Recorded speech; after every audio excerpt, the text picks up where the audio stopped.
So we are recording this session, and in this webinar, I'm going to be introducing you to what you can expect and what it means to actually be working with G Suite at work. So G Suite is a set of Google tools. It was formerly called Google Apps for Work. And just today, I'll be introducing you to Gmail, so Google's version of email, Google Contacts and things such as Google Groups, and then Calendar for all of your scheduling needs. Now I'm going to be talking to the specific GCC experience. This is not a cookie cutter webinar. This is definitely tailored to what you can expect. So as often as possible, I will try to be as contextual as possible. Now, great that we have IT representatives in the room with us and they can chime in at any time. But as I go through today's content, do know that you have access to the GoToWebinar control panel, all of you who are attending from your own desks or have jumped on from your own computers. That means it's a great way to communicate with me using this panel. So raising your hand is good. It lets me know you have something that you want to say, but really the best way that you can communicate with me is by typing your feedback into that questions field. It will pop up on the side of my screen, won't interrupt me at all, and in fact it gives me a great sense of where I maybe need to slow down or go into some more detail. Now, feel free to take any notes during today's session, although as Patrick mentioned, I will be introducing you to a few googly resources that you can call upon going forward and where you can find these recorded sessions.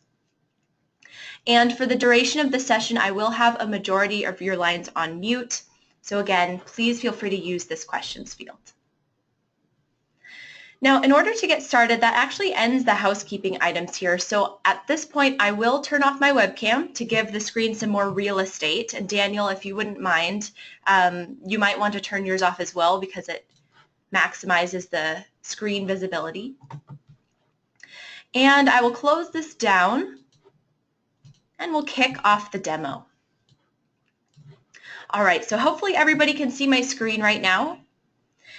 Now, I have pulled up Chrome as my browser, and just to reiterate, please do not follow along with me today in your own browser. We ask that you actually do not access your own Google accounts until 7 a.m. Monday morning. And I'm just going to be walking through what you can expect when you first access Google. Now, as I said, I'm using Chrome as my browser, and Google Apps G Suite is a browser-based product. But really, Chrome is a Google product, so it works best in Chrome, but you could really also use Safari, Firefox, a modern version of Internet Explorer, lots of different options. But you'll be accessing your mail and your tools via the browser from now on. Now, on Monday, you can go to mail.gcctechllc.com in order to sign in. So I went here and I was prompted with this sign-in screen. Oh, it's too small to see? Yes, let's bump this up. Unfortunately, the top of the URL doesn't expand. But so for those of you who can't see, let's see, that's also password, mail.gcctechllc.com. That's where you'll navigate to, and you'll be presented with the opportunity to log in. Now, first you'll type in your username, and that is going to be the typical GCC Tech LC email that you've always had. It will not say Gmail. It will just be that typical email address that you use. And as for your password, now each and every one of you will have a mail sent to you prior to Friday's migration that contains this new password for you. So make sure to grab a hold of that password in order to sign in. And once you do, just type in my password here to this demo account. Once you log in, you will load up your inbox, and this is essentially what you can expect. Now, for those of you who've worked with Gmail as your personal email before, you're probably relieved to see that this looks very familiar. The G Suite for Work version of email is basically Gmail with company branding and no advertisements. Now, first and foremost, this is a demo account, so it's only half full, but please know that all of your email is currently being transitioned over, and when you come into your accounts on Monday, your new Google account should be full of all your historical mail, as well as if you had any folders and subfolders before, all of your mail should be available in those sections as well. So you really shouldn't be missing anything. My account is just a little empty because it's brand new. Now, what do we have here in our Gmail inbox? Well, there's quite a lot going on. So just to give you a brief navigation, I'll start by going clockwise. First of all, in the lower left corner, we have Google Hangouts, which is Google's chat and video conferencing tool. I'll be walking through this in more detail today, but as you can see, it's already linked up to the GCC directory. And here I could pick out a colleague of mine and start an instant message conversation or maybe even a video conference. So I'll be walking through that at a later date, but Google Hangouts is going to be in this area in the lower part of your screen. Right above Google Hangouts, we have Google's label list, and all the folders and subfolders you used to have within Outlook, they will be here, and you'll be able to see them, and they've been converted into something called labels. Labels and sublabels. So the surprising thing for most is that Google doesn't actually have anything called folders. It works with something called labels. However, labels have additional functionality that I really think that you'll like, and I'll be talking to you about how you can adjust to this new system of working with labels and sublabels. I'll also be talking about how to clean up some oddities that appear after the migration. So these are going to be specific to the migration from Outlook to Gmail. Now, right above the label list, we have a big red Compose button. This is where you can click and compose a new message, and I'll be running through Google's unique capabilities when it comes to sending mail. In the very upper right hand, oh, that's a left, upper left corner of the screen, you can click on the Mail drop-down, and here you can toggle between Mail Contacts and Google Tasks, which for those of you who are maybe have Gmail for years, you may not know that this is Google's hidden to-do list keeping software. At the top of your inbox, you have a classic Google search bar to search through all of your mail, and I'll be teaching you how you can search within Gmail today and how it differs from your searching experience in Outlook. Looking over to the right, you have what looks like a Belgian waffle. This is actually called the Google Apps Product Grid, and it's the easiest way to navigate between all of the different tools you will have access to going forward within GCC, such as Google Calendar, Google Drive, etc. In the very, very upper right-hand corner, you will have a circle with your initial in it. And by clicking here, I can confirm that I am indeed logged into my GCC work account. So for those of you who have personal Gmail accounts, this is how you can feel confident and confirm that you are indeed signed into your work email. Now, right below that is something very important, and I really like to kick off all of my walkthroughs for Gmail with this settings gear, because this settings gear is actually in the same place across many Google tools, including Google Calendar. And when you first access your account on Monday, it's a great place to start because it's how you can set up how your inbox looks, acts, and feels. So I'm going to go into settings. And the first section that we have is the general settings area. So it's got a lot going on, and I'm just going to go over a few settings for you to keep in mind as you get used to Google. So scrolling down, the first one I want to point out to you is called Conversation View. And in Google, this is on by default. Now, Conversation View is great for reducing inbox clutter, because it's Google's way of grouping together messages that share the same subject line and recipients. Now, for those of you who are used to Outlook, this can be a little hard to adjust to, so I'm pointing this out because you can turn it off if you want, but I will be leaving it on just for the time being to demonstrate what it looks like and how to work with it. Scrolling down a tiny bit more, another very work-friendly feature that I'd like to introduce to you is called Undo Send. This is one of my favorite features. And I recommend that you enable Undo Send and even set that cancellation period to the maximum amount of time allowed, aka 30 seconds. Because what Undo Send allows you to do is, let's say you're typing out a message, you click send, and right after you send it, you notice a really embarrassing typo. or something of the sort.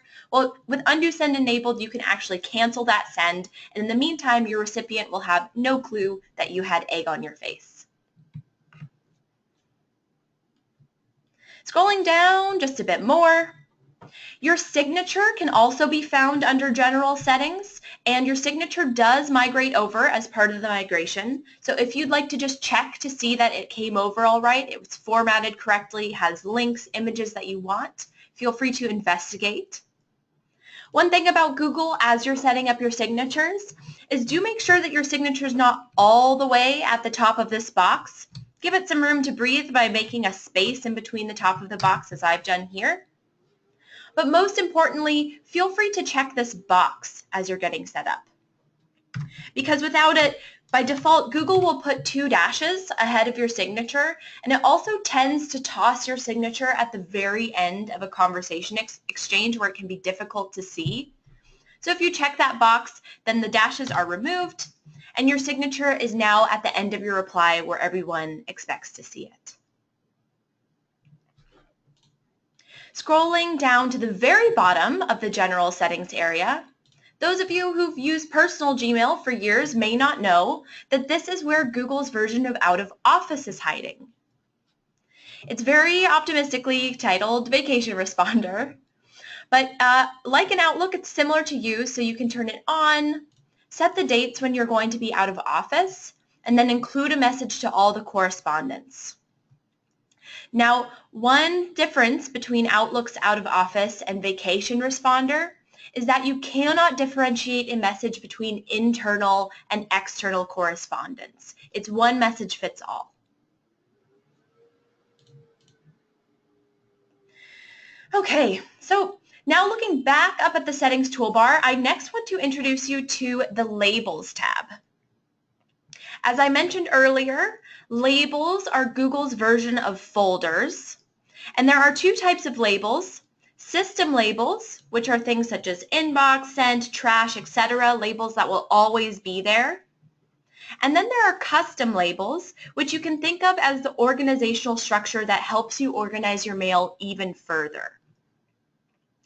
Now, all of the folders and subfolders you used to have, they'll show up here in the label list, but you can also edit them en masse from this Labels tab. So if you need to remove some funky formatting, maybe underscores and dashes came over as part of the migration, you could edit the labels here and change them if need be. Going back up to the Settings toolbar, next I want to introduce you to this Labs tab. Now, Google describes labs as crazy and experimental, and they're not that crazy. In fact, we recommend enabling 2 labs in all of our demos, especially for users who are coming from Outlook. And when you first get set up in Gmail, you'll notice that these are in alphabetical order. And the first one I want to introduce you to is C for canned responses. And I recommend enabling that, because canned responses is Google's version of email templates. It's also a great way for you to include multiple signatures if you're the type of person who has to balance or juggle multiple signatures. So today we won't have time to demonstrate this. However, if we do have time at the end for Q&A and canned responses will be of interest to a lot of people, we can cover it at that point. Scrolling down, next I want to bring you to the P's section. And this is the lab that was particularly designed with Outlook users in mind, and it's called Preview Pane. Now, Preview Pane, you can see what it's trying to achieve in this little thumbnail off to the right. So rather than just Gmail's default way of displaying your mail line by line, and then if you click on a message, that message is brought up in the entire page, Preview Pane divides your inbox into 3 sections, similar to Outlook. So I'll enable that, and then when I select a message, I'll be able to read the contents of my mail off to the right. And I'll be demonstrating this in just a few seconds. That takes care of my favorite labs, so I will scroll down to the very bottom, hit Save Changes.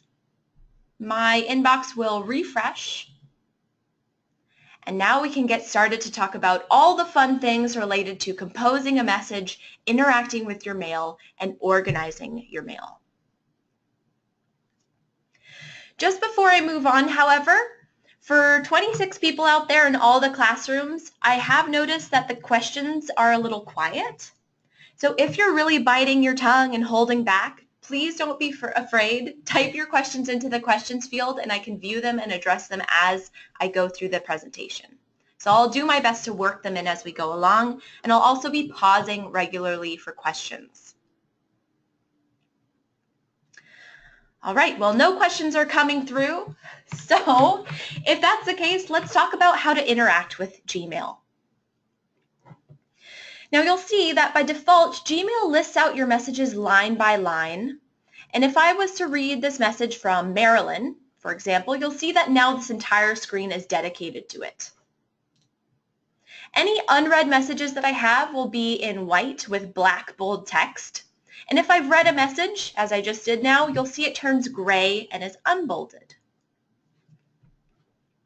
Now, this is Gmail's default way, but if you've enabled preview pane and you're excited to use that, you'll see that you have this new icon sandwiched between your navigation and settings gear, and it looks like a squished paragraph. This is preview pane, and you can access that Outlook-esque layout by selecting vertical split. Now you'll see that my messages are lined up on the left. And if I select one of these messages, you can see them visible and readable off to the right. So that's preview pane. You also have a different option for horizontal split, but I tend to prefer vertical split. Now, because I had selected a message that has a few back and forth responses, you can see Google has counted there are 3 messages associated with this subject line. This is a prime example of conversation view. So again, that's Google's way of stacking up messages to save you space and also to give you a historical sense of how this conversation has developed over time. So with Conversation View, the oldest message is anchored at the top, and then all the subsequent replies are listed at the bottom. And as you are reading through these, so this is quite a long message, do note that you can collapse and expand specific emails within the thread to save some space, or there's this little square with an arrow in it. That means you can expand and collapse messages all at once. As you get used to Conversation View, do note that you can interject your response at any point in these threads.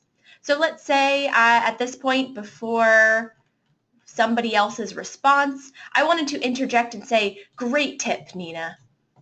Well, in each of these messages, there is an option in the upper right corner, so reply arrow or this drop-down arrow for many more options. But if I wanted to respond to Nina, I can go click that arrow. You'll see now I have a little reply box with the option to reply, reply to all, edit subject, lots of options. And here I can include that message. Now I won't save it for the time being, but note that as you're working with Conversation View, if you're feeling nervous or insecure about where exactly you're interjecting your response in this larger conversation, there's always going to be a little ellipses here for you to click, and you can read exactly the context in which you're responding. So I'll discard this message for now. And then one last tip about Conversation View is at the very bottom of the thread, you're always going to have the opportunity to respond as the last person who has say in the conversation. All right, so one frequent question I get is some people ask, can you reorganize the way that these are listed? So rather than having oldest at the top, newest at the bottom, unfortunately, that's the default way that Conversation View is displayed. So if that really bothers you and you prefer to have your most recent messages listed at the top, that might be a use case for turning off Conversation View. Okay, next I'm going to jump into an overview of actually composing new messages and all the options associated with that. I'm going to click on that red Compose button, And you'll see that now a new message window pops up in the bottom right-hand corner of my window. At this point, I could craft out a message. Let's say that I wanted to reach out to Patrick. Now, Patrick, I will not be spamming you. I'll be using you to demonstrate undo sending, in fact. But one thing to point out is in the to line, notice that as I reach out, so I'm typing in keystrokes, Google is now trying to guess which Patrick out of all Patricks I'm trying to get in contact with. Now this contacts picker is really smart because it notices that I correspond with Patrick O'Brien, P-O-B, more frequently than other Patricias and Patricias. So it's suggesting his name before others. And Google actually picks up on each contact, so you only have to type out it once manually and then send that message for Google to save it as a contact and then offer that autocomplete for you. Now that I have my to line filled with Patrick, next you may notice that the CC and BCC options are over here in a kind of strange place. However, if you need to CC a colleague, if you give that a click, it hops over to that typical spot right under the to line, and at this point I could call out another colleague of mine. Right, so my to line is filled. Now I'm going to write out a silly little message.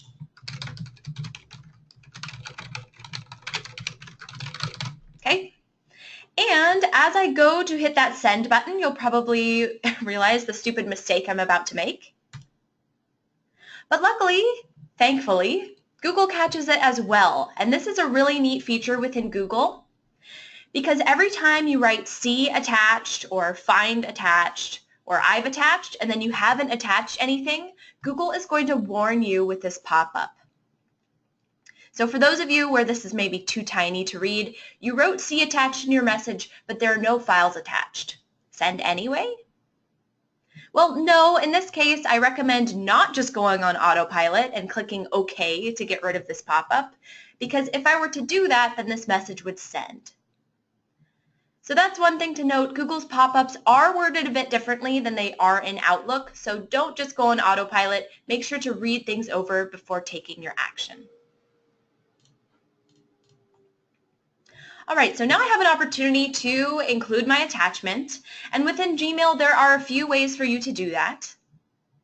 The first and perhaps most familiar is to click on this paperclip icon at the bottom bar of your new message window. And when you click that, if you are using a PC, your File Explorer will pop up. If you're using a Mac, your Finder window.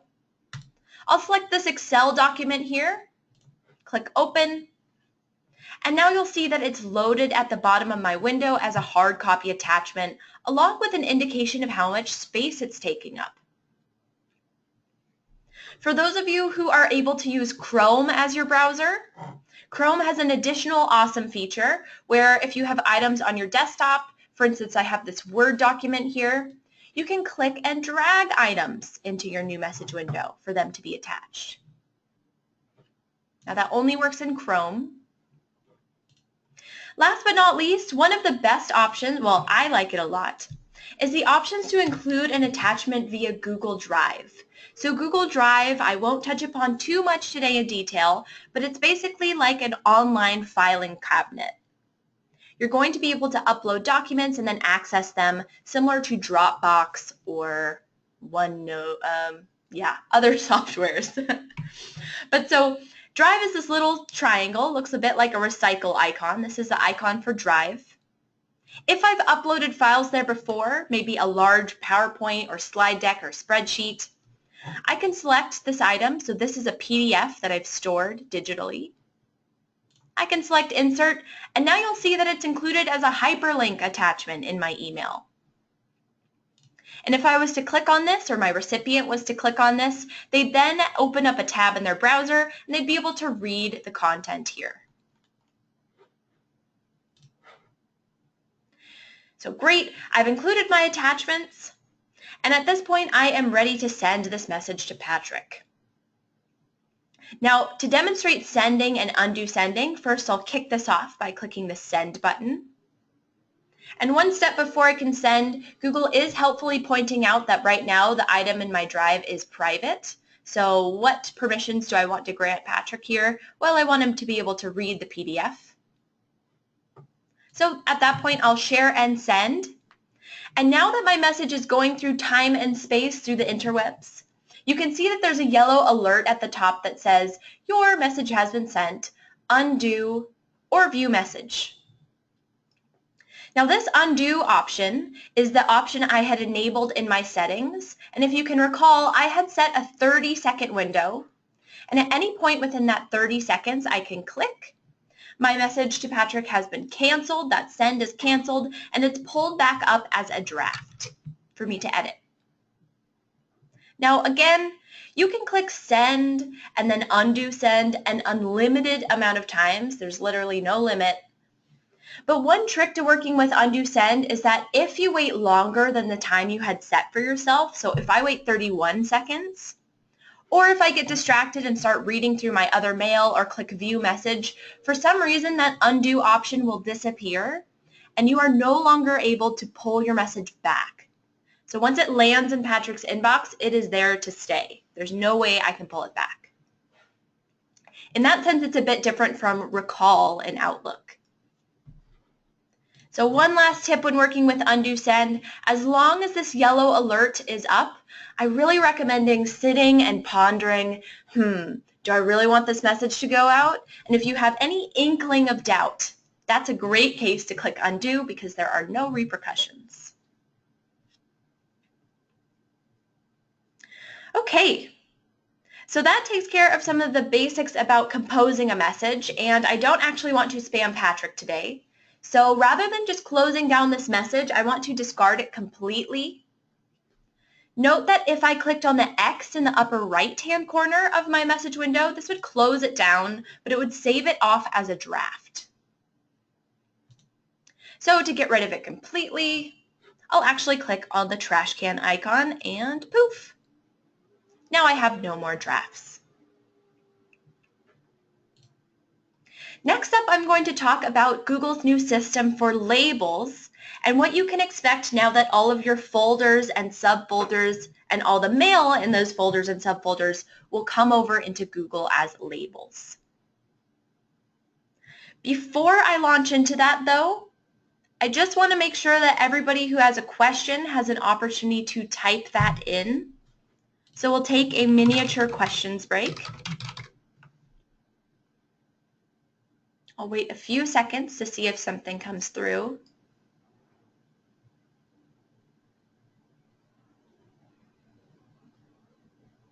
All right, so we have a good group here, but of course if you do have questions, feel free to type them in at any point in time. Okay, so I'm actually going to change my view back to no split just for a bit more real estate here so that they're not, oh, I've been instructed to sit tight. Question coming. No problem.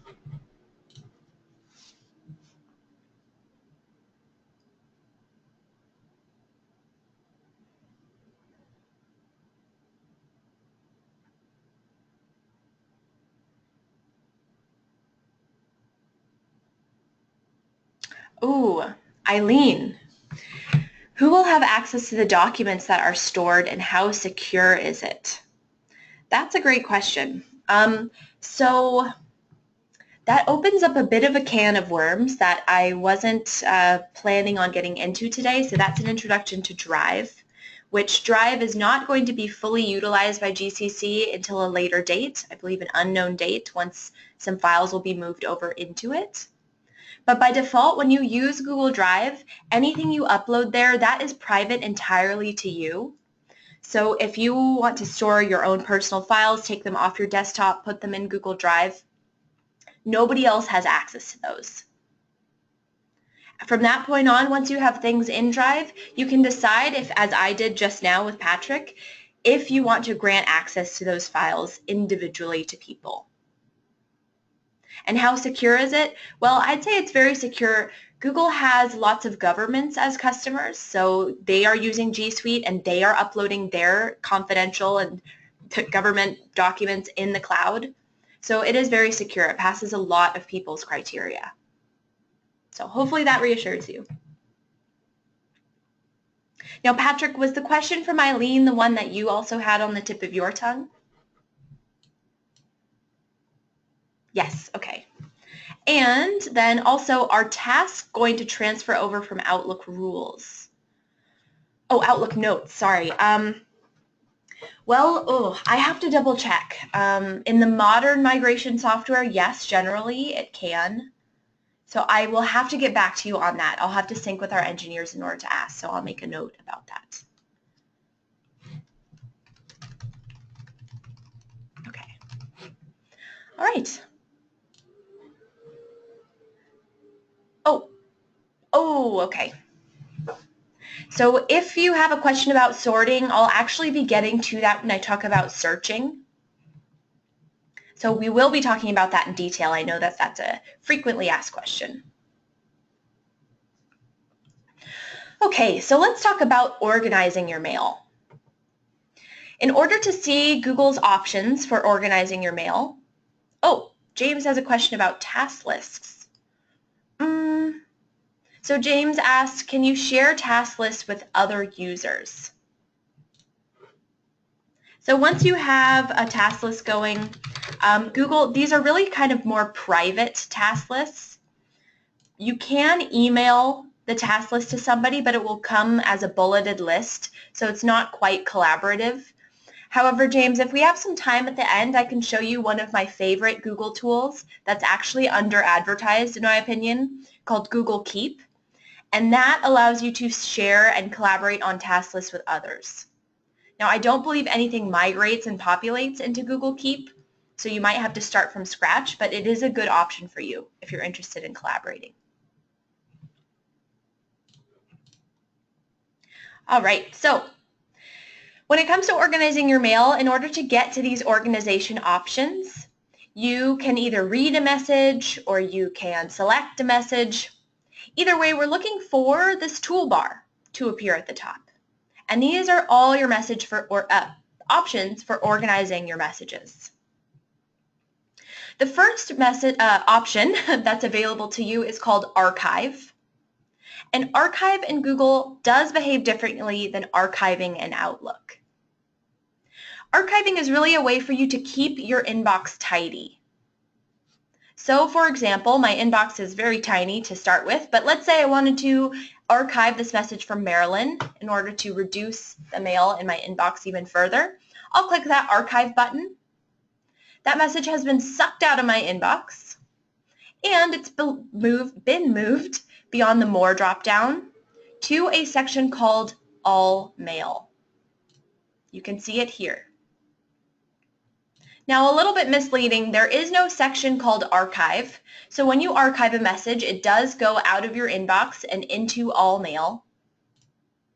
But you can think of archiving as an option where all of your messages, no matter where they may be stored, all messages that haven't been deleted can be found in All Mail.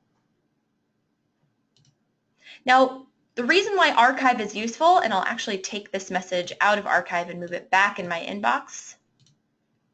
Archive can be useful for a number of reasons, and I'll continue to talk about the benefits of archiving as I walk through the other options. So that's just a taste.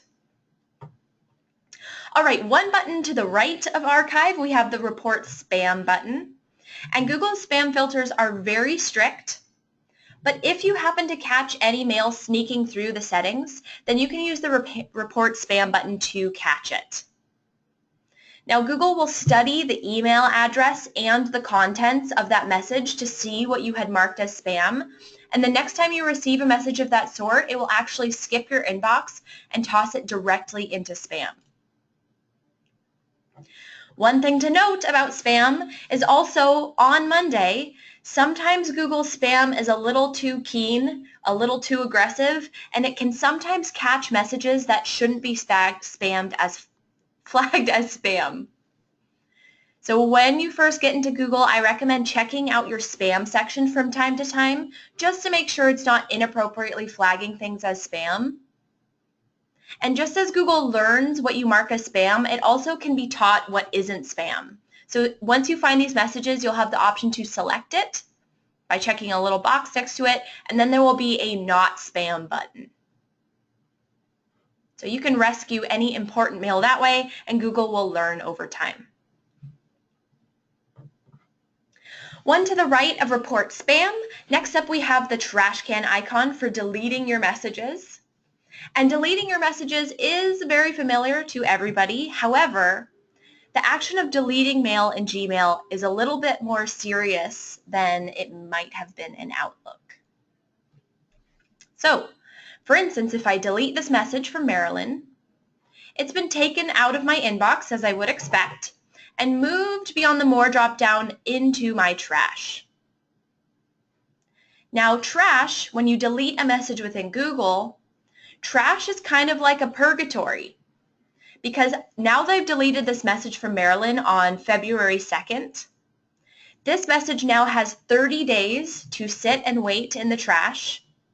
And after that 30-day waiting period, it will be deleted forever.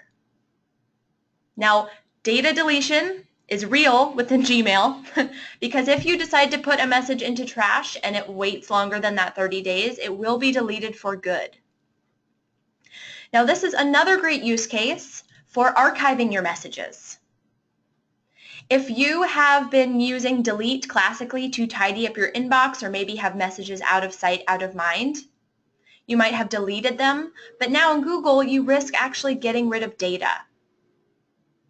On the bright side, Google has unlimited storage. So we've seen it hold millions of mail, and we've also seen it hold years and years of data. So Archive is actually a fan favorite for people in legal departments and in HR. Because if you use Archive instead of Delete to tidy up your inbox, you can trust that even if you need this message 5 years from now, you can find it by searching, and it will also be in all mail. So all mail keeps a hold of messages indefinitely, which I find extremely helpful. Move this back in the inbox. Okay, one to the right of the trash can icon, we have the Move To icon, and this looks a little misleadingly like a folder. But what this is offering to do is you can move a message out of your inbox and into one of the organizational areas you have here. So I could move this into one of the labels I've set up. So these are what your migrated folders and subfolders will look like, so a little strange. But basically, Move To allows you to move a message from one area to the other. And if you're in Chrome, you'll also have the ability of clicking and dragging messages into different areas.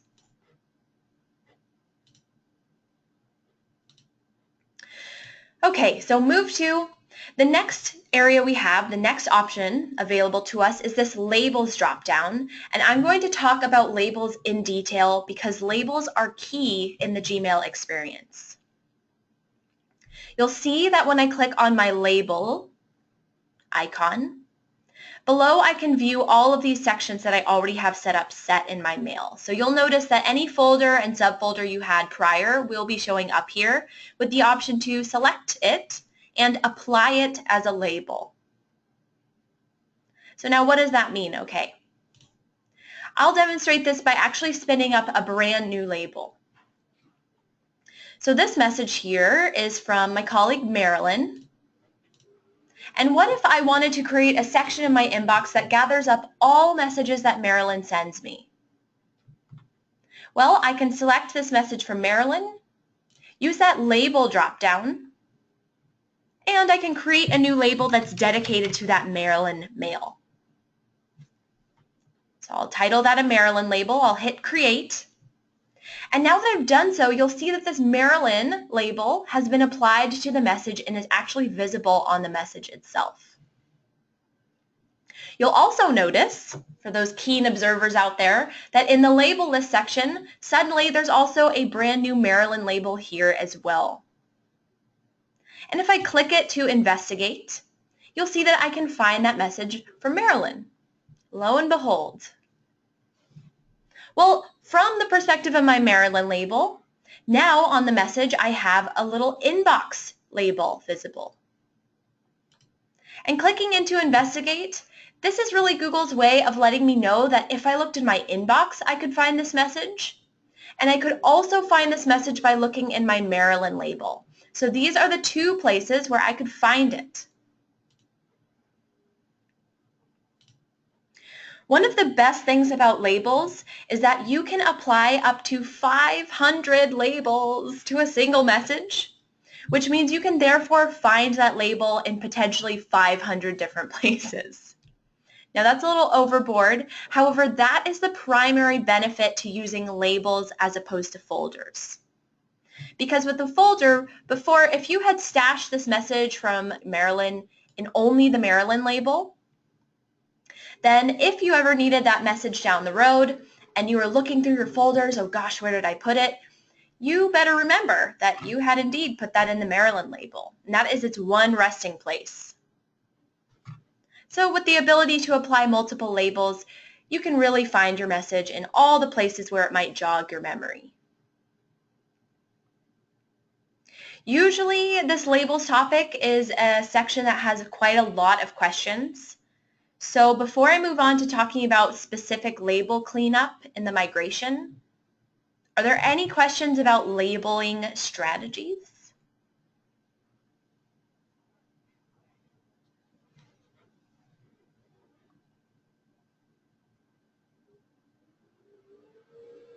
Okay, well, I hear crickets, so if that's the case, I'll just keep going. Oh, we have a question.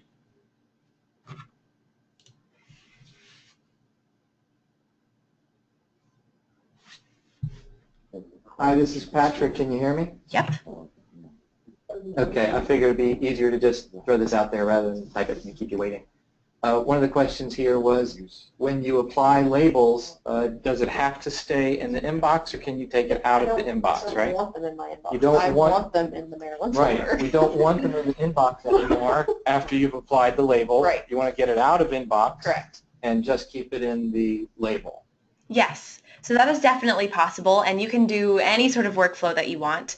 So if you're that type of person, you want to move it out so it only lives in one area, you could use move to, first of all, to just usher it into the Maryland label.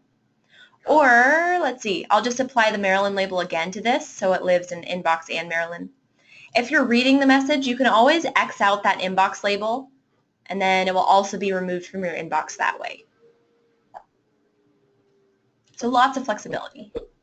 And another way to do that, Nina, is it true that once you've applied the label and you're reading it, you can click the, well, you're about to do that. You can just click the archive button, and that keeps all the labels on it but takes it out of inbox. It's just another way to do the same thing. Yes, exactly. So that's actually the section I was going to talk about next. So once you've applied labels to your message, say you apply 5 labels so that it jogs your memory, you can find it in 5 places going forward. That is when Google really recommends using Archive so that your inbox stays small, but then you can see all the messages stay in the place that you always expect to find them. So great tip. And reviewing to see other questions. Okay, that's all the questions for now, but I am going to continue to talk about labels. So don't worry, if you have any more questions, hopefully I'll touch upon them. All right, so my inbox is getting a little too small, so I'll actually move a lot of messages from my all mail to my inbox just to fill it up with some more things. And next I'm going to talk about the option of color coding your labels. So if you decide to apply multiple labels to messages or keep them simultaneously in a label and in your inbox, it can be really helpful to have your labels pop, as this Maryland one is in green. So as you get used to labels, if you want to color code them, you can hover over the label of your choice. You have this little drop-down caret. You can hover over that label color grid, and then you can select the color of your choice. Another tip now that's specific to post-migration issues. So as I mentioned, when you migrate folders from Outlook over to Google, you had something called an inbox in Outlook as well, so in order to not duplicate these sections and get your mail confused, Google will have the original inbox that's dedicated to Gmail mail and all your new mail. but it also will migrate over the contents of your former Outlook inbox. So since this will come loaded up with mail, and your mail will kind of be segregated in these two confusing inbox sections, one way to clean this up is you can actually discard this inbox label by selecting all of the messages and selecting Remove Label. Now this doesn't mean that you've deleted the messages. It really means that you've just taken them out of the underscore inbox section, but they're still all going to be visible and searchable and findable in all mail. So again, that's a historical backlog of all of your mail, no matter where it may be.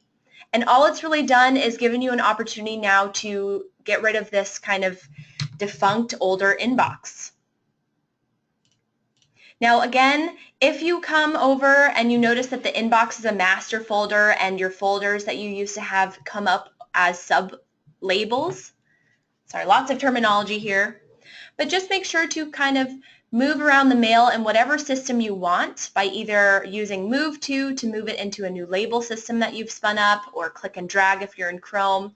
Just make sure you're removing these things before you actually delete all of the messages. So if you want to reorganize the messages once they've come over from Outlook, before you remove the label, just take a look and see if you'd like to reorganize them in any way. But after that, once you delete these older labels, you are not at risk of deleting any mail.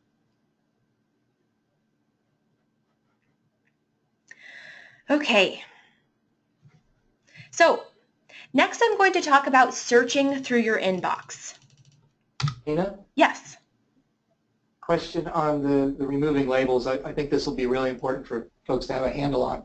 Excuse me. If you want to retain the folder names from Outlook in Google, is there a quick way to do that? You kind of removed the inbox label and labels went away, but is there a quick way to just make those old folder names basic label names in Google, keep all the mail in there, and get rid of that odd-looking underscore inbox in a quick way? So just to recap, in order to answer that, is it correct that the underscore inbox is the master? I mean, it's the master label, and then all the other things are as sub labels, or they each their individual master label? Well, I think my question is assuming there's going to be sub-labels under underscore inbox when people see their mailbox on Monday morning for a lot of folks. Well, that's what we experienced during testing, right? So we just want to move their sub-labels out of that temporary underscore inbox and into just being regular labels that they can keep rolling with. Yeah, let me test this real quick. So there may be... yeah. I was going to say what we found is using the labels icon up top and checking things on and off, we simply were able to move all those sub-labels up to the top level, and bang, you know, it just all fell into the right place and very quickly. Perfect. Okay, yes, so I'm glad you figured that out. I also just tested. It's going to be very easy for you to take them out from under the underscore inbox. So if you have a sub-label, let's say under this Maryland label I add Maryland sub-label. The easiest way to manage this in bulk is by going into the settings in the settings gear, and then under this labels tab, if you have this, say this is underscore inbox, and say this is the folder that you want to quote unquote rescue, if you edit this sub-label, you can just deselect the nest label under, which means it's not a sub-label anymore, and once you hit save, then it's been brought up to the normal level, and now you are free to use this as a normal label. Hopefully that's clear. Yeah, so what we'll do then, I think, Nina, for everyone is on the portal, there's a big help page with a big help button that addresses a lot of these, you know, right away, what do I need to do right away on migration to get things normal again. We'll work this out with some very clear bullet points of exactly how to do that, maybe some screenshots to help with that, and we'll be running around to help you with it as well, to make sure you got all your messages and your labels where you expect them, and you can keep working. Thanks, Nina. Yeah, no problem. Thank you for pointing that out. Actually, I was going to walk through the portal at the end, but I'm trying to get there. Let's see. Oh, here we go. Yeah, so what Patrick mentioned about the portal. Oh, okay. Apparently I don't have privileges with this demo account, but this is essentially what you'll be able to view. It's a super great resource. I'm really happy. I don't see many companies do this, so you are in great hands. He's made this portal for you where you can access not only the recorded webinars, so this one right now is a test. It's going to be pulled up on YouTube, and this has actually been tested for those of you who are accessing this through the VPN. So this is going to work for you regardless. Oops.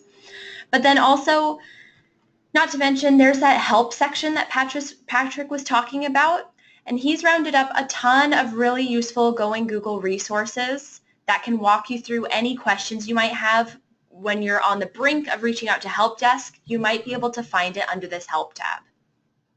So I think this is incredible, and hopefully that you find this really useful. Okay. So next topic on the list is going to be talking about your search options in Google and how it differs from sorting in Outlook. Now let's say I'm looking for a message that Patrick sent me. Now in Outlook I would start by selecting the From column header and then typing in P for Patrick, and all of the P mail or P contacts would come up. But Google doesn't actually work that way, so there is no sorting in Gmail. Again, this comes to a shock to many of you, but remember, Google.com is the best search engine worldwide, and so Google's search capabilities are very robust. Now, there are different things that you can use. I mean, first and foremost, it's very easy to search via keyword, as you would expect. So if I was typing in Google, now Google is looking through all of my labels, sublabels, inbox, all mail. Literally, it's searching through everything but my trash. And it's looking through the subject line, the body of my messages, and even through my attachments to find, oh, thanks about the portal, to find this word Google. If you type in multiple keywords, Google treats this as an and statement. So do I have any messages that contain both Google and training? Well, apparently I do. And from there, you have lots of keyword search options. Now, a hidden pro tip about searching that a lot of people who use Gmail for their personal use do not know is that you can click on this little drop-down arrow right to the right of the search bar, and here you'll be presented with options to really do advanced searches. So here I could say, okay, I want to find all messages that Patrick sent me that had to do with the portal, and I remember it was a specific message that he sent me last week. So let's pick that date range. It was somewhere around that week. You can get very specific with your search. I don't think anything matched in that case, but that brings me to my next point. Oh, is there a way to have search not look through attachments? You know what? There probably is. That brings me, though, to our next topic, which is talking about search queries. So this is for the advanced version of advanced searching. And I know it's silly, but every demo, I actually Google this, and I share this with everybody. There's this page called Search Operators You Can Use with Gmail. So I am going to share this with everybody who's on the computer, and hopefully this will be shared out to those of you who are in the classroom. But let's just start off by saying, let's say I wanted to find messages that were from Maryland. Well, one of the search queries you can use is from : no space, Maryland. Spell it correctly. And this is how Google is pulling up all those messages that were sent from Maryland to either me or to a group. In addition to the from query, there's also a to query. So if I want to find all messages that were sent to this demo account, I can pull those up. But since these search queries are a little new and a little hard to memorize at first, this page here walks you through all of them in a lot of detail, and I recommend bookmarking this page so that you can refer to this going forward. Now, I had run through this from : and to : to find messages from or to a certain person.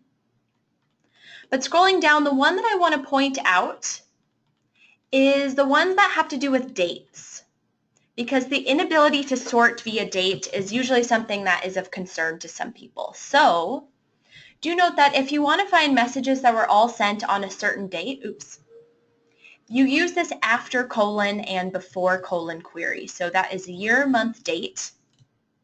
So if I wanted to find all messages that were sent on January 13th, I would say all messages sent 2013-01-13 and, all caps, before the 14th.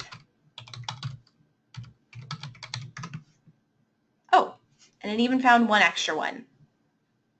So that's how you can search by date range. As for messages that don't have attachments, so there is a search query that searches for items with attachments. My hunch is if you wanted to find messages that didn't have attachments, you could simply disclude, or if that's a word, this phrase by using the minus symbol. So that means everything that doesn't have an attachment. And in this case, for me, it's everything. So you can really get advanced, but it does recall maybe having a little bit of help from this bookmark page. Okay, next I'm going to talk about contacts and Google Groups. So in my inbox, I can actually access my contacts by, of course, clicking on the Mail dropdown and going into Contacts. I'm not going to do that quite yet. But first, I'm going to show you how you can spin up your own personal group of people. So if you, for instance, are part of a work team or club, and you're always finding yourself reaching out to the same handful of people, so I'm just going to call out pretty much everyone who's written me a question today, which, as you can see, is a surprisingly small number, so feel free to ask if you want. So now I've typed in everybody's name. Let's say we're part of a afternoon tea club. And I'm sick and tired of typing out everybody's name all at once every time I want to reach out about a tea meeting that we have. So instead, now that my to line is filled up with this group of people I always reach out to all at once, I can save them off as a group by clicking on the To area. I have a quick recap of everybody who's in my to line already, so this is my group. It looks great. Now I can click Save as a Group. And I'll title this Afternoon Tea Club. Hopefully your clubs are not as silly as this, but anywho, I'm going to save this group. Google's marked that yes, it's saved. Thank you very much. I'm going to close this down, discard my message, and refresh so that Google's brain has a second to catch up. And now, let's say it's the next day, I want to reach out to all of my colleagues in my afternoon tea club. I can simply start typing in just a few keywords of that group I've saved, and you'll see that Google is suggesting for me to select it. So if I click on this, now everybody's name has been filled out in the to line, and I can edit it if I need. But this is a really handy way to have a group. Now, one major difference between these personal contact groups and things such as distribution lists or email lists, let's see, is there one that has moved over? Okay, yes. So facilities help, for example, this is an email that is actually comprises of multiple members, so people within facilities, I presume. This is a distribution list, and if you select this, it does not break down into all the members within facilities help. What's more, facilities help can be referenced by all employees within GCC. But if I reach out to afternoon tea, and if Eileen looks in her own inbox to see that afternoon tea group, she will not be able to find it, because this is just a little keyword I made for my own reference. Now, for those of you who are wondering, well, gosh, I would really like the ability to make lists that everybody can reference. I recommend working with IT if you need a list created for the time being, because creating your own email list is another can of worms involving a tool called Groups. So that is a separate tool that lives outside of Gmail. But the handy thing is, do know you can create your own contact groups. So once I create that contact group, you'll see that in my contacts page, I have the ability to change it up a little more. Say I wanted to invite somebody else in my group. Maybe add Travis. Oh, Travis's name isn't auto-completing. I haven't reached out to him yet. Anyway, I can also modify which groups Eileen, for example, is a part of by using this three-headed person icon for a group, and then maybe removing her from the afternoon tea club.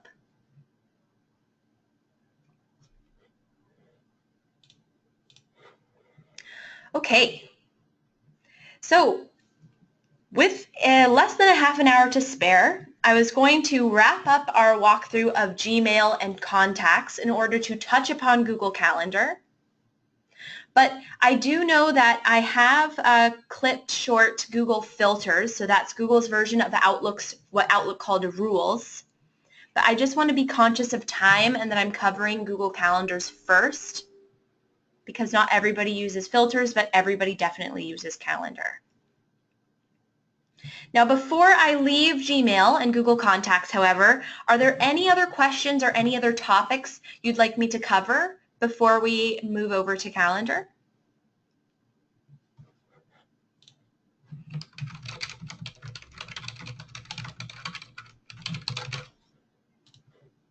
Okay, seems like everybody is good for the time being. So if that's the case, let's give this waffle a click. And I'll jump into Google Calendar, and our Google Calendar will pop up on a second tab right next to my email, which is really handy as you jump between your inbox and your calendar for the day. Now, what does Google Calendar look like? There are some similarities to Outlook Calendar. However, there are some aspects that are also very different, particularly when it comes to viewing other colleagues' visibility, or schedules, I should say. Now you'll notice that my calendar is filled up with different events, and my calendar here is in this sky blue color. So this is the demo account. And all of my events are also sky blue. Below this calendar section, you have the other calendars. And this is where you can view other colleagues within GCC, such as if I wanted to look at Patrick's calendar, it's this dark blue color. I select it, and now it's overlapping with my calendar. This is a great way for you to see when certain colleagues are available to meet, because now that I see both of our schedules overlapping, I know that neither one of us have something booked at this particular half an hour or this hour, for example. So I could book this time and be confident that Patrick is not busy, so I can invite him and feel good about it. Note that I have extra visibility into Patrick's calendar.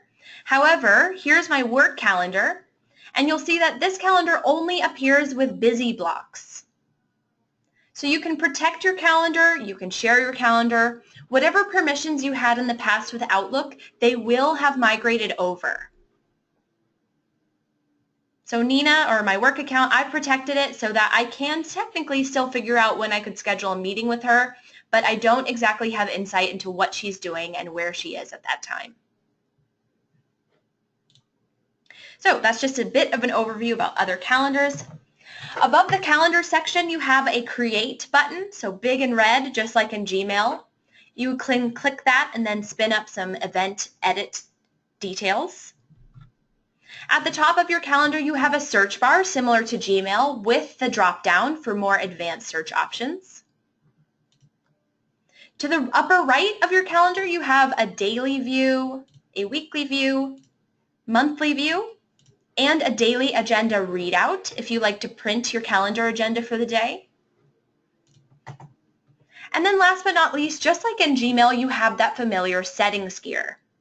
So come Monday, when you're first getting acquainted with these new tools, I recommend also checking out your calendar settings by giving this a click, dropping down into settings, and then reviewing maybe a handful of settings that I'll point out today.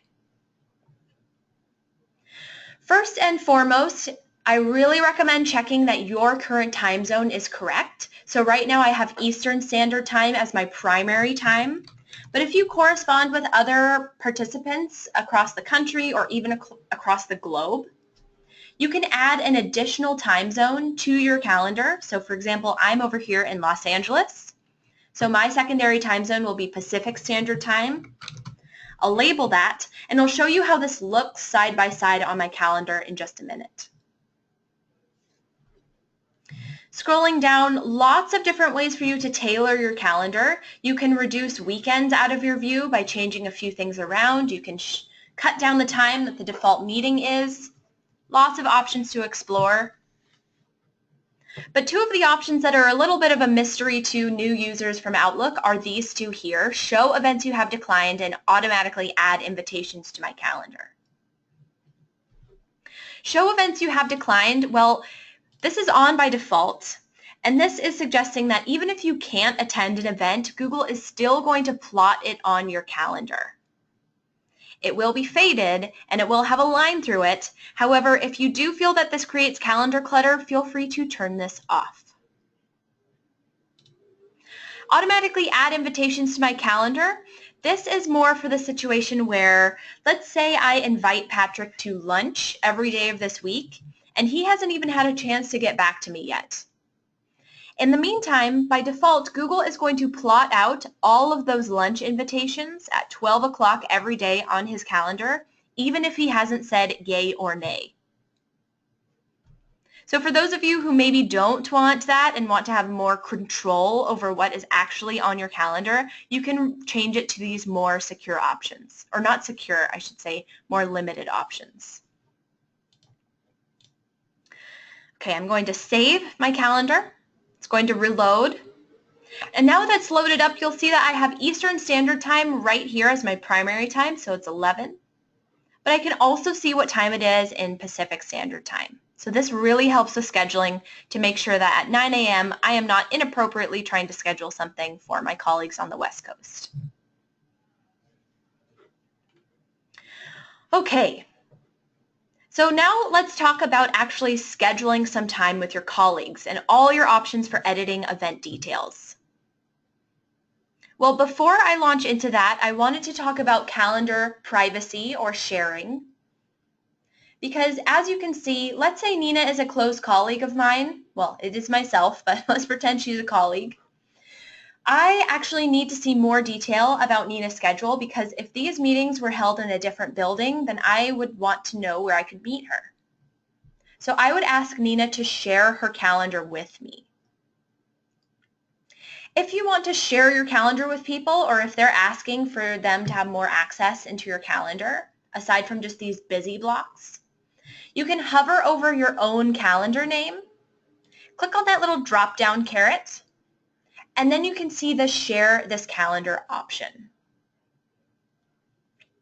And the top part, you can actually control how everyone within GCC Technologies can see your calendar. So right now it's set to all event details by default. If you're a more private type of person, you can change this to just busy blocks. And this means when people search in GCC Technologies, if they search in other calendars and pull up your calendar, what will they see? Now that I've made my calendar a little bit more private, so just busy blocks, below, in this section below, is where I can actually call out specific people, such as Patrick, in case I want to grant Patrick a little extra permissions for viewing my calendar items. So now that, Patrick's actually an administrator, so he has a lot of access. Instead, I'll grant my calendar out to Eileen, Nolan, whoops. Okay, Eileen, so I've included your name here. Now I can pick between 4 options for how much access I want to grant you. I could let you see all the titles of my meetings and all the guests that I'm with and where I'm at. That's all event details. Or what if you and I are in a close team and I travel a lot and I need your help co-managing my calendar? These top two options, make changes and manage sharing and make changes. This allows you to RSVP on my behalf. It allows you to change up all the meetings I booked for myself, delete meetings, etc. Lots of power. And if I granted you the manage sharing, you'd also be able to grant my calendar, share it out with other people without me being there. This is great for people in administrative assistant roles or executive assistant roles. So great. If I was to save this, Eileen would then get an email notification saying I had granted her calendar access. But unfortunately, I will not grant access today. I'll just hit save. And next I can talk about scheduling an event. Now, are there any questions at this point in time about calendar? For some people, calendaring is very, very important, so I want to make sure I'm pausing and addressing any concerns at this point.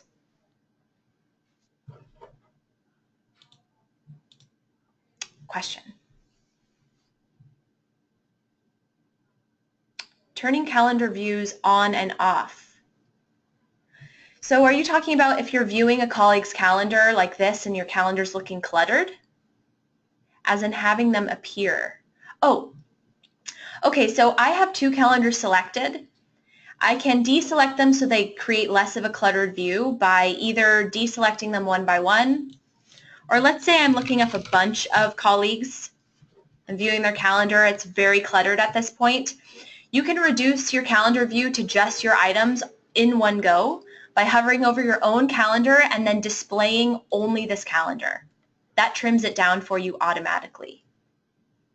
But note that as you search for colleagues' calendars, so James hasn't gone Google yet apparently, but if I pulled it up, it will automatically plot his calendar overlapping with mine once I search for him.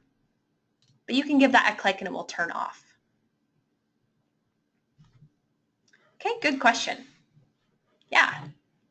Scheduling assistance. If you have 10 invitees, how can you see who is available? Great question, Eileen. I'll actually be talking upon that, and I know that is a concern for former Outlook users because if you may notice, if you have a lot of busy people, it gets very difficult to see when there's some time to meet. So I'll walk you through two options, and there's actually a hidden option that's similar to Outlook for you to check availabilities. So for now, I will deselect everybody, and I'll just continue on to walk through that scheduling assistance when I'm creating the event. Okay, so let's say that I have 10 guests in mind, or maybe even 20, and that's too many people to really consider overlapping their calendars, so I'm just going to pick my preferred time of day. That's 2 p.m. on Friday. And in order to schedule an event at this time, I could either click the Create Event button, or I could single click and click Edit Event. I could click and drag if it needs to be a longer meeting. Lots and lots of ways. Or you can double click at your favorite time slot, and this event details page will open up. Now here I'll just title this Training Demo.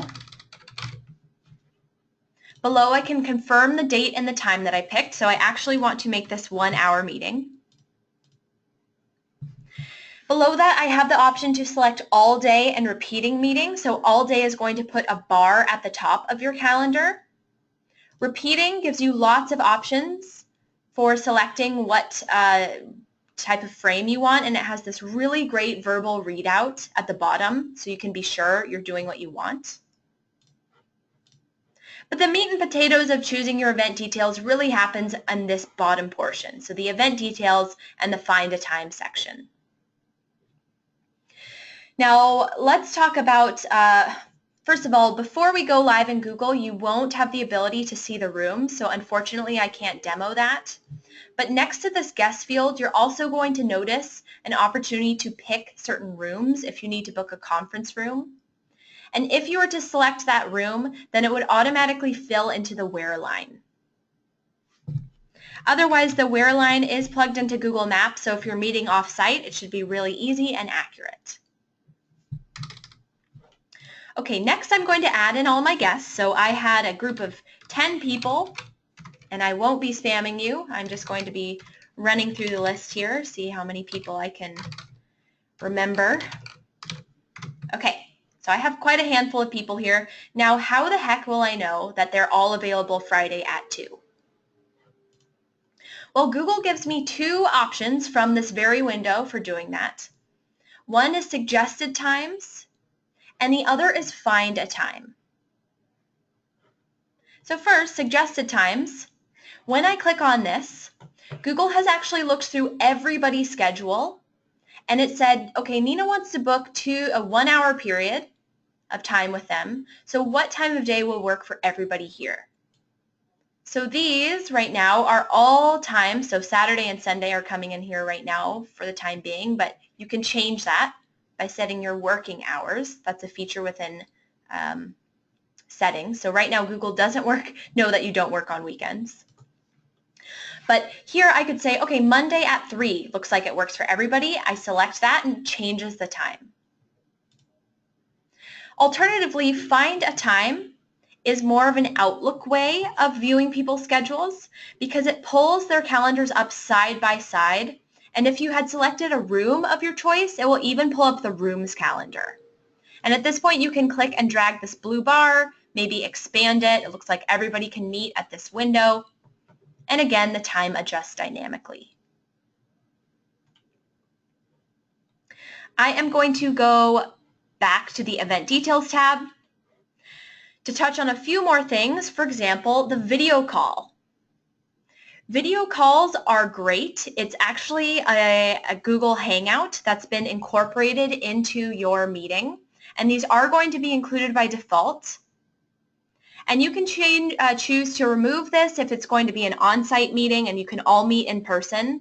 But this video call is a great option if you have anybody who is off-site or remote. So I can include this as a link within my event. And once I send this invitation out, everybody will have access to this link. Oops. They could click on this link. Oop, I should sit up straighter. A Google Hangouts will open. And at this point, you can join the meeting and wait for all of your colleagues to hop on with you. Now, you can mute yourself as people join. You can also turn off your webcam if you just want to have a virtual call. But there's lots of options with the video hangout. It's very similar to Skype, and eventually it should probably even compete with Skype in terms of how you can use it. Right now, in this version of Hangouts, there is no option to have a dial-in number. So what you could do is you could dial in colleagues that you want. There's a little keypad here. So there is a fee if you're calling internationally, but calls to the US are free. So once you enable this, you can actually dial in a colleague that will ring them up. They could join from their cell phone, for example, and then hear you.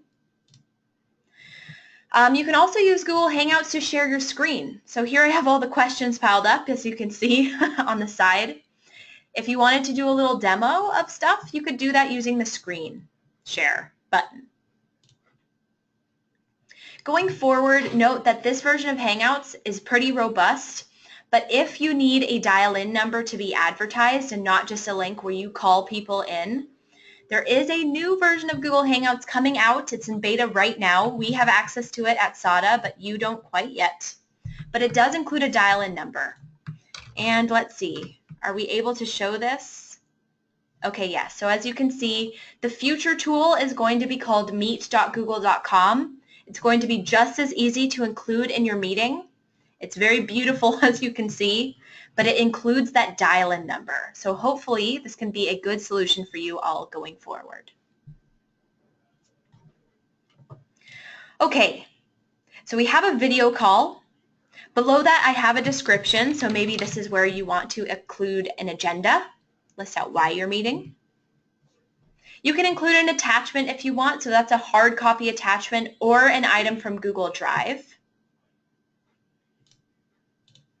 Below, you have the option to color code your calendar and add extra notifications. Now note that both of these settings are for you only. They do not apply to any of your guests. So for example, your calendar is normally blue. If this is a really critical meeting for you, you might want to turn it red. However, nobody else will be able to see this. This is just your own color coding workflow. Now below that, the notification, same thing. If you want more than a pop-up notification 10 minutes before this starts to remind you, you can add up to 5 extra notifications for this particular meeting, any increment of time in advance. However, as you set these up, do note that this won't pester all of your colleagues. Google gives each person their own opportunity to pester themselves. So you can't dictate their own notifications. Okay, so now I'm going to weed down my guest list so that I don't spam everybody at once. So in order to do that, I'll actually just click the little X by my guest name in order to change this. And then lastly, also if you click on the head and shoulders next to a person's name, it will turn into a silhouette. And this now means that Patrick is optional to attend this meeting. So I will hit save. Google is now offering to send an email invitation out to a guest. This is going to send an email letting Patrick RSVP from his very inbox. If you wanted to fly under the radar, you could do that. However, I typically recommend sending out a notification for maximum visibility. And now that this is out, you can view that meeting I had just spun up on my calendar. I had color-coded it red. And as the event organizer, if I click this, I can even have a great view of who has RSVP'd to my meeting so far. Right now, Patrick's name is in gray because he hasn't gotten back to me yet. But if he did, then his name would be in black font.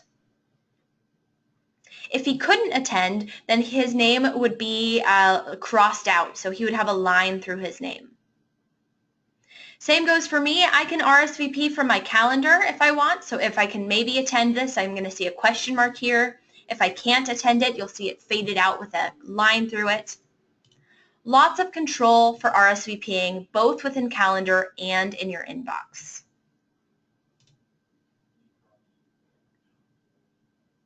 So with 5 minutes to spare, that actually wraps up the introduction to Google Calendar. So 2 topics I could still potentially cover are chatting with Google Hangouts from Gmail and automatically organizing your mail with filters. But in these last 5 minutes, are there any other topics that you want me to cover before we jump back to the other tools? Hi, Nina. Hi. Patrick here. Could you just, in 60 seconds, now you can hop back onto the portal. I gave SATA Trainer the capability to do that. I just want to expose people to the main page, our company directory, which is now all in one place, and the help screen. I know you touched on it earlier. Want to show them what's available on the IT page for additional help as well. All right, yes. Okay, perfect. Thank you for that really will just take 60 seconds. Okay, well hopefully it doesn't load for 60 seconds. And as I said in the email, you can always get to the portal by going to private.gcctechllc.com. You just need to remember that word private in front of our domain. And if you haven't already logged into your email, you'll need to log into the portal. But if you're already in email, you can get right on the portal and any other Google resource without logging in again. So if you'd hit the home button, this is the main page of the portal, the starting place. It has a company-wide calendar, paydays, important insurance election, all that stuff, picnics, whatever. That'll all be on the main calendar. On the right side, company-wide announcements, and then there are announcements specific to both locations. But company-wide, this is where you'll see the links to the webinars. This is the one we're in right now, so we don't need that register link anymore, but if you want to get into the other 2 webinars, register here and here. If you want to come back and look at the recorded version, This first one shows a link to a recorded version. That's just a test. When this recorded version is available, that will be the real one. So this is to get the webinars. And this is the main splash page. So if you scroll up a little bit, touch GCC directory, third link here.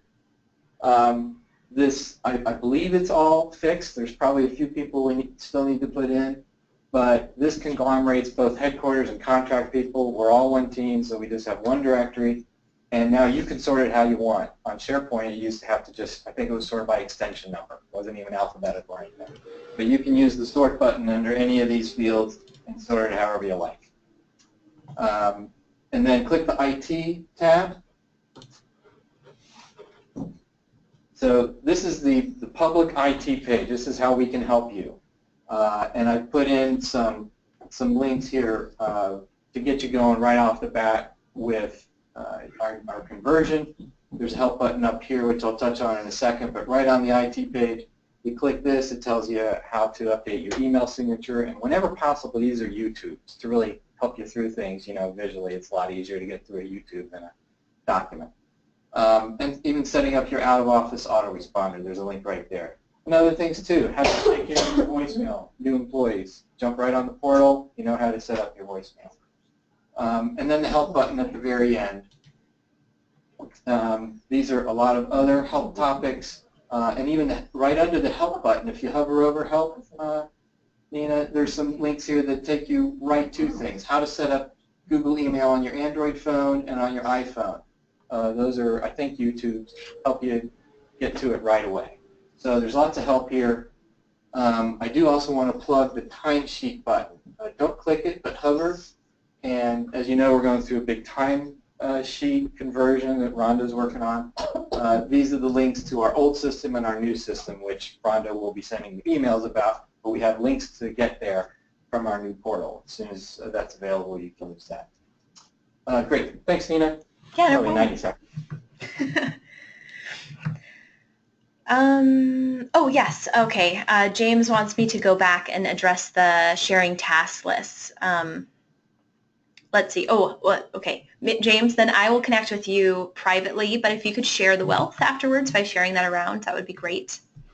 In the meantime, let's see. Patrick, do you have a suggestion as to what's more valuable, chatting with Hangouts or automatic filtering? Okay. Filtering, thanks. Okay, so then in that case, I will quickly cover one last topic. Thanks to those of you who are still staying on. I know we are at the scheduled time to end.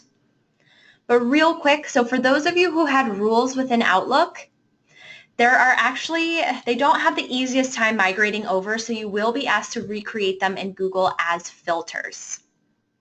For those of you maybe less familiar with rules, that is a system for anytime you get an incoming message that meets a certain criteria, you can perform automatic actions with it. So for the example I'll go through today, let's say every time I receive a message from Marilyn, it automatically needs to be ushered into that Marilyn label. So it will skip my inbox and just head right to Marilyn.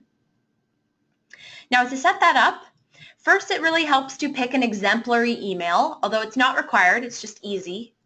So I have a message from Marilyn right here. I'm going to select that. Looking up at the top toolbar, using the More drop-down, you'll see I can filter messages like these. Now, because I had selected that message from Marilyn, Google was smart enough to plug her email address in the right spot. So that's why it helps to pick out the example email. And otherwise in this window, this is where I can specify my filter criteria. So do I want to capture Marilyn's email anytime she talks about Google? Or do I want to capture messages every time she sends me an attachment? You have a ton of different options, and just like in the search bar, you can use and or statements in these criteria. Next, I just wanted to capture all general mail from Marilyn, so my criteria is actually set with this. So at this point, I'll click Create Filter with this search. And the second page presents all of my filter actions. So I said I definitely want to apply that Maryland label. So I'll select the apply the label, choose label, that Maryland label. Do note that you also have the option to spin up a brand new label if you feel the need to from here. And I also said I want it to be directly sent to the Maryland label, so I don't want it to land in the inbox. Well, to do that, I will also simultaneously skip the inbox, aka archive it. So now with this, every message from Maryland that Maryland sends me, it will skip the inbox and just be headed directly to that label. Last but not least, as you're setting up in Google, the most important box to check, especially since you have a ton of historical mail, is to select this box at the bottom. Because as you can see, Google already has counted out conversations that apply to this criteria, which means it's already looked through my entire mailbox, so my inbox, my labels, my sublabels, everything but trash, and has found 2 messages from Maryland to which it could move out of my inbox and into that Maryland label. So I think that looks great. I'll hit Create Filter. And now looking in my inbox, I won't be able to find those messages from Maryland. But checking in my Maryland label, I can find all the messages she has sent me. Now, as you set up your filters, note that you can manage all of your filters also in the settings area. So give this a click, the settings gear, and you can go into settings. And this middle tab, filters and blocked addresses, is going to be dedicated to all of the filters that you've created. So if there's a filter that's maybe a little too liberal, it's not catching everything you need, or maybe it's too strict, it's not catching anything, you can always edit this and modify it a little bit further. So let's say I wanted to change this to every time Maryland talks about lunch, I want to change and update this. So I'll update this to the filter, and now you'll see that my criteria has been modified.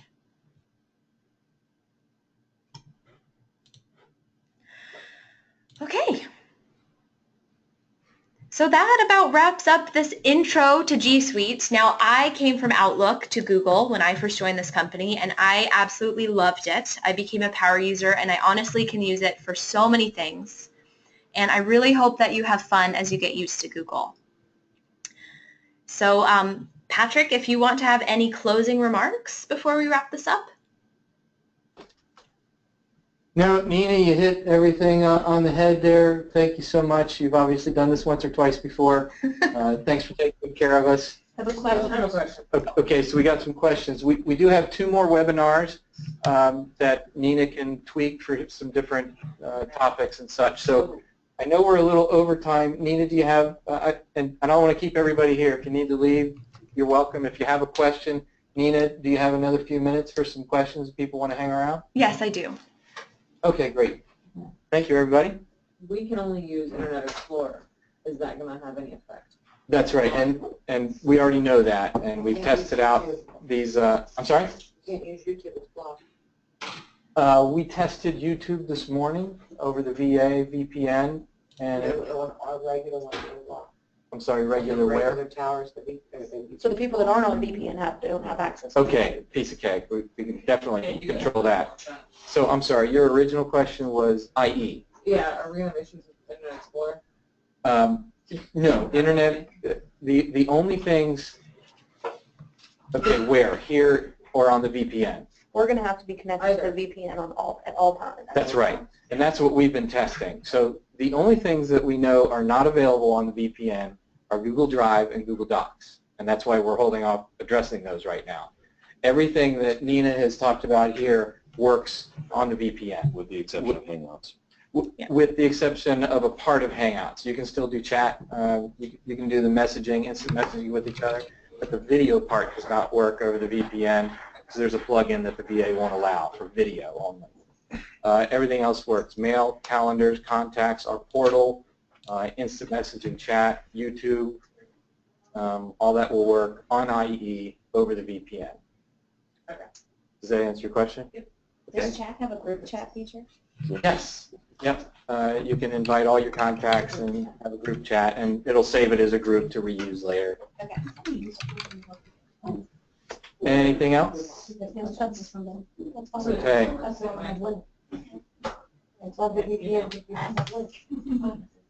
Fantastic, Nina. Thank you so very much. Yeah, no problem.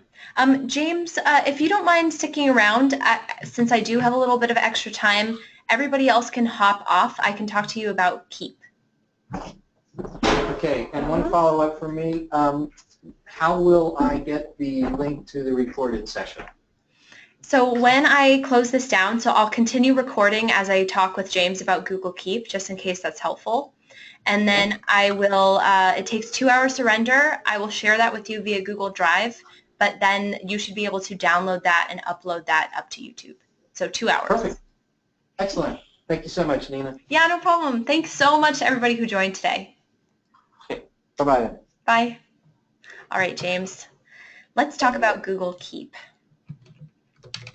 So Google Keep, perfect, you're here. Actually, let me unmute you. Do you have a microphone? I don't want you to just, okay, James, you're unmuted.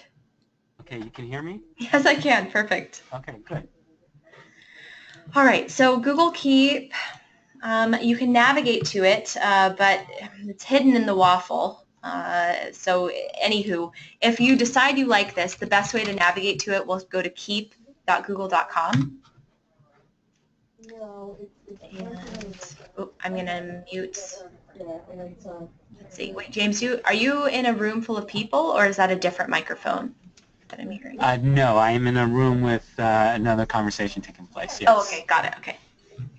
So Google Keep, if you have, I don't know, a project management something going on, and you have all sorts of project tasks, etc., so you can create your list, and at this point you have the option to add a collaborator. So I actually use this when I'm doing project management things. So you can add in anybody from within the GCC contact list or directory, and then they're going to get an email notification and be brought to a window where they can only view the particular list that you have sent to them. Actually, I might as well have done this. Oh, you're not in Google yet, so you will be prompted to sign in. But at this point, if Patrick actually, so this shows that Patrick has the ability to view it. If he was viewing it live, then you'd see a little blue circle around his initial here. And then when he checks off a list, I'll still have visibility into it, but I'll be able to see the actions that he's taken. And this is tied into the Google Mail system. Well, so Google Keep and Google Tasks, I think Google's a little too proactive. So Google Tasks is separate from Google Keep.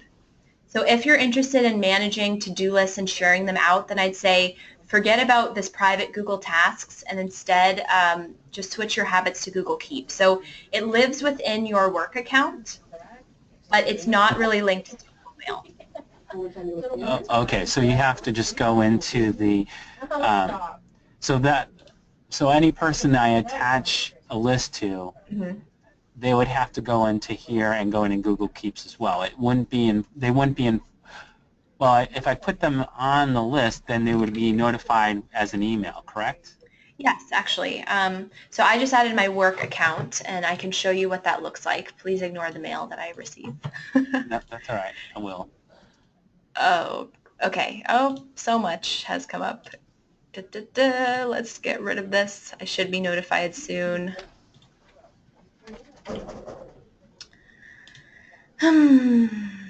Where is it?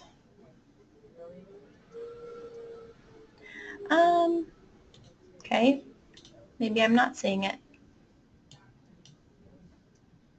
If I go to Google Keep, actually, so that is a great question.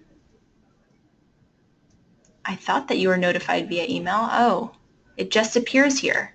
Is there really no indication? Oh gosh. Where's here? So I just looked in my Google Keep. My own account, Google Keep. Yeah. Gosh. Okay. I thought that's in an announcement. Okay. Yeah, it's not. But so yeah, you can't set notifications either. Yeah, so I know that Outlook had a lot of really robust ways for keeping tasks and collaborating. Google is admittedly slightly weaker in that regard, but let's see. Yeah. All right, well, I'll have to look more into this Google Keeps then, but at least thank you for showing me that. I'll have to go from there at least. Okay. Well, I appreciate you showing me this, No and problem. that's all I had. So I'll let you continue with your workday. Okay, thanks. Yeah, I'll put you back on mute and close this up. All right, thank you. Yeah, no problem, James. Have a good day. Thank you, you too.